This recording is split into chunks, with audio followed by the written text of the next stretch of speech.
ایک تو قدرتی موت ہوتی ہے اور ایک مایوسی کی حالت ہوتی ہے جسے منی ڈیتھ بھی کہہ سکتے ہیں۔ آپ کے فرمان کے مطابق اگر کسی سے وابستگی ہو تو موت کا ڈر ختم ہو جاتا ہے، لیکن میرا خیال ہے کہ طبعی موت کا ڈر تو ختم ہو جاتا ہے، لیکن اگر کسی ٹارگٹ کو حاصل نہ کر سکے تو بڑی مایوسی ہوتی ہے اور منی ڈیتھ کی حالت ہو جاتی ہے۔ اس کا کیا سبب ہے؟ موت کے باب میں ٹارگٹ کوئی نہیں ہوتا، موت کے باب میں صرف زندگی ہوتی ہے اور وہ موت کے ڈر سے آزاد ہوتی ہے۔ زندگی میں جتنا حاصل کرو گے وہ موت کا ڈر بنے گا۔ موت کا ڈر وابستگی کے مطابق ہے۔ آپ اگر کسی سے وابستہ ہو جاؤ اور اس کے برعکس چیزوں سے بھی وابستہ ہو جاؤ، یعنی یہ کہو کہ میں خدا سے وابستہ ہو گیا ہوں لیکن دنیا کے واقعات کی بھی بڑی ضرورت ہے، تو موت کا ڈر ضرور رہے گا۔ جس کے پاس جتنی بڑی سلطنت ہوگی اس کو موت سے اتنا بڑا ڈر ہوگا۔ جتنا سرمایہ بڑھتا جاتا ہے اتنا ہی موت کا ڈر بڑھتا جاتا ہے۔ جتنا حاصل بڑھتا جاتا ہے اتنا ہی چھن جانے کا اندیشہ بڑھتا جاتا ہے۔ تو موت کا ڈر نکالنے کے لیے میں نے آپ کو بتایا تھا کہ ایک آرزو چاہیے۔ منی ڈیتھ کوئی نہیں ہوتی کہ ہر روز کوئی شخص مرتا جائے اور ہر روز جیتا جائے۔ آپ روزانہ رات کو سو جاتے ہو اور صبح کو جاگ جاتے ہو۔ اللہ تعالیٰ فرماتا ہے، کیا تمہیں صبح کا جاگنا نظر نہیں آیا کہ رات کو تم تھے ہی نہیں اور آج صبح پھر میرے فضل سے تم بیدار ہو گئے ہو؟ کیا تمہیں شکر کرنا نہ آیا؟ راستہ بڑا ناخوشگوار تھا لیکن گھر پہنچ گئے ہو اور اب گھر آ کے گلہ کر رہے ہو۔ شکر ادا کرو۔ اب راستے کی خرابی کا گلہ کیا کرنا، اس لیے جو ہوا اس کی فکر نہ کرو اور جو نہیں ہوا اس کا شکر ادا کرو۔ اس طرح مایوسی یا موت کوئی شے نہیں رہتی۔ موت برحق ہے لیکن آپ گھبراؤ نہیں۔ موت کا خوف ایک وہمہ ہے۔ موت اپنے وقت سے نہ ایک منٹ پہلے آ سکتی ہے اور نہ ایک منٹ بعد۔ تو موت کا ڈر ایک وہمہ ہے، کیونکہ جب تک آپ زندہ ہیں موت نے نہیں آنا، اور جب اس نے آنا ہے تو آپ نے ہونا نہیں ہے۔ اس لیے ڈر کس بات کا؟ کیونکہ جب تک آپ ہیں وہ آپ کے گھر نہیں آ سکتی، اور جب نہیں ہوں گے تو ڈر کس بات کا؟ عام طور پر جب حالات سے مایوسی ہو جاتی ہے تو موت سے ڈر لگتا ہے۔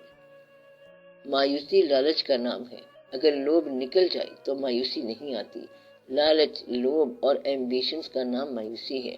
آپ نے ایک پہاڑ حاصل کیا، اس کے اوپر ایک اور پہاڑ رکھنا، پھر تیسرا پہاڑ، چوتھا پہاڑ رکھتے ہی سب کچھ دھڑام سے نیچے گرے گا۔ اس بات سے آپ ڈر جاتے ہیں، ورنہ تو خوف کوئی نہیں ہے۔ آرزویں تھوڑی کم کر دو، یعنی کم سے کم آرزویں رکھو تو موت کا ڈر نہیں ہوگا۔ آرزو کا نام ہی ڈر ہے اور آرزو چھن جانے کا ڈر ہوتا ہے۔ لالچ نکل جائے تو موت سے ڈر نکل جائے گا۔ موت کا وقت مقرر ہے، لیکن آج کل سائنٹیفک ایڈوانسز سے پوری دنیا میں ایوریج لائف جو ہے وہ انکریز کر گئی ہے۔ اللہ تعالیٰ نے کیا موت کے لیے وقت مقرر کر دیا ہے؟ اللہ پاک نے موت کے اوقات پہلے ہی مقرر کیے ہوئے ہیں۔ آج سے پہلے جب سائنس اتنی ایڈوانس نہیں تھی تو عمر 800 سال ہوتی تھی اور 900 سال ہوتی تھی۔ ابھی تو آپ اوپر کی طرف جانے کی تیاری کر رہی ہیں۔ اگر ہمارے جانے کے بعد 200 سال عمر ہو بھی گئی تو ہمارے کس کام کی؟ اگر وہ چیز زندہ نہ رہی جس کے لیے آپ زندہ تھے اور آپ زندہ رہ گئی تو پھر کیا زندگی ہے؟ سائنس جو ہے وہ اللہ تعالیٰ کے خلاف کسی شے کا نام نہیں ہے۔ سائنس اور اللہ کی بڑی صلح ہے، لیکن مسلمان اور سائنس کی صلح نہیں ہو رہی۔ یہ ہونی چاہیے۔ اللہ تعالیٰ لائف ایوریج کو سائنس کے بغیر بھی زیادہ کر سکتا ہے۔ سائنس کے بغیر بھی اس نے لمبی عمریں دی ہوئی ہیں۔ 900 سال ایوریج ہوتی تھی، 800 سال ہوتی تھی، 500 سال ہوتی تھی۔ میں موت کے ضمن میں ایک بات اور پوچھنا چاہتا ہوں کہ موت تو آنی ہے اور آ جائے گی، لیکن اصل جو ڈر ہے موت کے بعد کا ہے کہ موت کے بعد کیا حال ہوگا۔ یہ جو بات ہے کہ موت تو آنی ہے اور آ جائے گی، اصل میں یہ ہر آدمی کے لیے الگ سوال ہے اور اس کا الگ جواب ہے۔ موت یہ نہیں ہے کہ سانس ختم ہو جائے، موت یہ ہے کہ انسان لوگوں کی نگاہ سے گر جائے۔ لوگوں کے معیار الگ الگ ہوتے ہیں۔ یہ حقیقت کی بات ہے کہ موت آپ کی اپنی موت نہیں ہے، بلکہ آپ کی اپنی پسندیدہ چیز کی موت ہے۔ اگر یہ پتہ چل جائے کہ محبوب مرنے کے بعد مل جائے گا تو بے شمار لوگ موت کو قبول کر لیں۔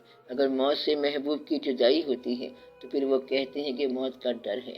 اگر کسی کو یہ پتہ چل جائے کہ یہ جو حاصل نہیں ہو رہا وہ مرنے سے حاصل ہو جائے گا تو بے شمار لوگ مرنے کے لیے تیار ہو جائیں گے۔ بے شمار لوگ ایسی خواہش رکھتے ہیں۔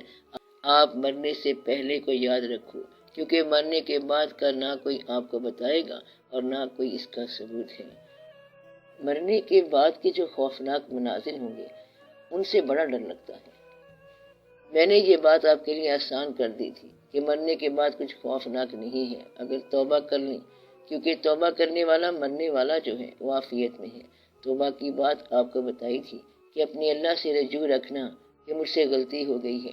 جب آپ کے مستقبل کا خیال ماضی کی زد میں آئے تو یہ توبہ کا وقت ہے، یعنی جب ماضی کا خیال مستقبل کی فلائٹ پر اثر انداز ہونے لگ جائے تو یہ وقت توبہ کا ہے۔ مثلاً آپ نے ایک عمدہ پلان بنایا ہے اور بہت شاندار اسکیم بنائی، اور اگر اس پلان یا اسکیم پر کام نہ کریں تو یہ توبہ والی بات ہوگی۔ یہ خیال آپ کو مستقبل کا منصوبہ نہیں بنانے دیتا۔ اگر آپ نے ایک نئی شادی کے لیے منصوبہ بنایا تو پرانی شادی اس کی اجازت نہیں دیتی ہے۔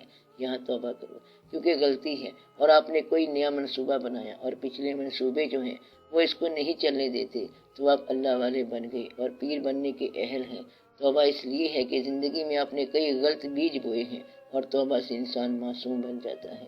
اگر ماضی میں کوئی ایسا عمل سرزد ہوا ہے جس کے نتائج مستقبل کو نقصان پہنچاتے ہیں تو ایسے مستقبل کے اندیشے میں ماضی یاد آتا ہے۔ یہ توبہ کا وقت ہے۔ توبہ کر کے مرنے والے کے لیے کبھی بھی مرنے کے بعد کا منظر خوفناک نہیں ہوگا۔ جس طرح آپ کا آخری سانس ہوگا ویسے ہی آپ کی پوزیشن ہوگی۔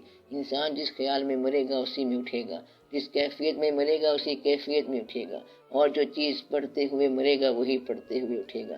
لہذا زندگی کو ایک کیفیت دے دو تاکہ آپ اس کیفیت میں اٹھو، ورنہ تو ڈرتے ڈرتے مرو گے اور مرتے مرتے ڈرتے جاؤ گے۔ انسان جب اٹھے گا تو پوچھا جائے گا کہ تم کتنا عرصہ مرے رہے ہو، جیسے اصحاب کہف سے پوچھا گیا تھا تو انہوں نے کہا کہ 1 دن یا 2 دن۔ ان کو کیا پتا کہ کتنی مدتیں گزر گئیں اور کتنی صدیاں گزر گئیں۔ اس لیے آپ ایک خیال میں رہو۔ اس لیے سب سے اچھی چیز یہ ہے کہ کلمہ پڑھا جائے، اور ہر روز کئی دفعہ پڑھتے رہنا چاہیے۔ ایک دفعہ کلمہ پڑھا جائے تو مرنے کا منظر موت کے بعد آسان ہو جائے گا۔ کلمہ مل کے بھی پڑھنا چاہیے، لہذا سب مل کے پڑھو۔ بسم اللہ الرحمن الرحیم، لا الہ الا اللہ محمد الرسول اللہ صلی اللہ علیہ وآلہ وسلم۔ اگر ایک گھر میں رہنے والے 20 آدمی کلمہ پڑھیں تو 20 دفعہ کلمہ ہو گیا۔ اس لیے دعا کرنے والے آدمی 20,000 ہو جائیں تو دعا 20,000 ہو سکتی ہے۔ اس لیے آپ کے گھروں کے اندر جہاں مختلف قسم کی آوازیں آتی ہیں وہاں اچھی آوازیں بھی آ جانی چاہیے۔ کلمے کا اچھا اثر پڑے گا، اس کا اچھا اثر پڑتا ہے۔ آنے والے لوگوں کے لیے دعا کرو اور مرنے والے لوگوں کے لیے دعا کرو۔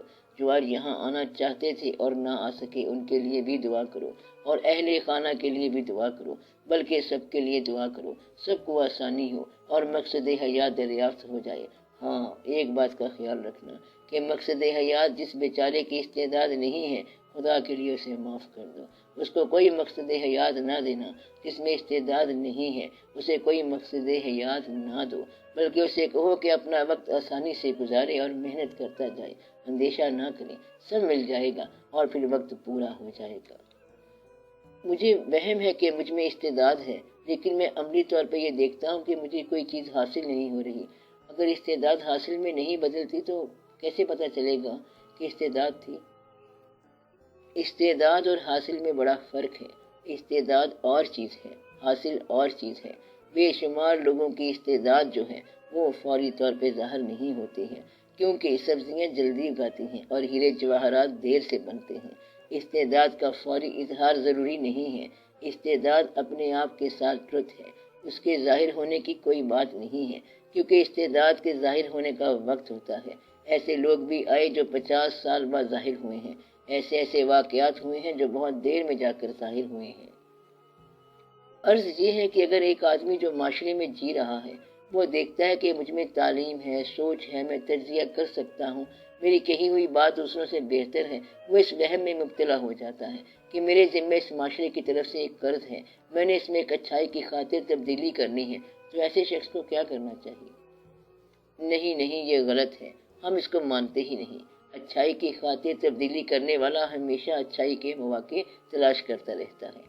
آپ کے پاس اگر کوئی بہت بڑا منصوبہ نہیں ہے تو معاشرے میں اتنا سارا کام کر لو کہ کسی ایک کو چھوٹی سی آسودگی دے دو، سمجھ لو آپ کا کام ہو گیا۔ معاشرے میں بہت بڑی تبدیلی کرنی ہے تو پھر معذرت خواہی کے ساتھ نہ کرو کہ میں بہت بڑا انقلاب لا سکتا ہوں اور زمین کو ہلا سکتا ہوں، مگر مجھے لیور نہیں مل رہا کہ جس سے میں زمین کو ہلاؤں۔ اگر بڑا کام نہیں کر سکتے تو چھوٹا سا اچھا عمل کر لو۔ پہلے اپنے اندر تبدیلی پیدا کرو، اپنے اندر آسودگی پیدا کرو، اپنے حالات بدلو اور پھر سماج کے حالات بدلو۔ پہاڑ پر جانا ہے تو پہاڑ پر پہنچنے سے پہلے سانس تو نہ ٹوٹے، پہلے کھانا کھا کے جائے۔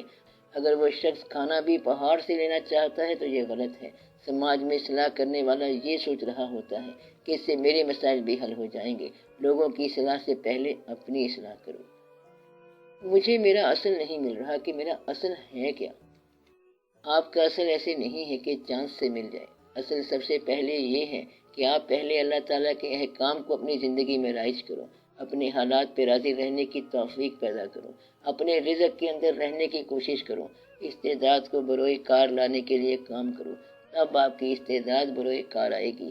گھبرانے والی کوئی بات نہیں ہے، یہ آج کے دن نہیں تو کل کے دن ہوگا۔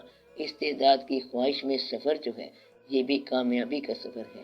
آپ کو مایوس نہیں ہونا چاہیے، انسان کو اس کا اصل مل سکتا ہے۔